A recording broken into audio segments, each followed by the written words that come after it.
Kitendo cha Yanga kupangwa kwenye hili kundi na kuondolewa kwenye hili kundi na kile ambacho wamekifanya, mashindano ya ligi ya mabingwa barani Afrika, kitendo cha Yanga kuondoka hapa na ubora wake ambao waliokuwa nao wa kukusanya alama 8 zile zile, ligi ya mabingwa imepoteza mvuto Tanzania. Yes, Yanga kuondolewa ligi ya mabingwa barani Afrika, achana na buruza mkia. Tanzania nazungumzia idadi ya wafuatiliaji wa michuano ya ligi ya mabingwa kuanzia quarter final imepungua 70%. Kwa nini? Yanga ndio timu pekee ambayo ina washabiki wengi Tanzania.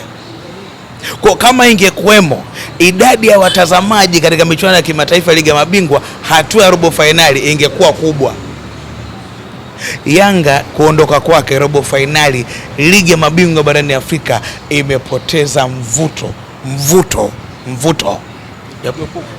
pigo kubwa sana.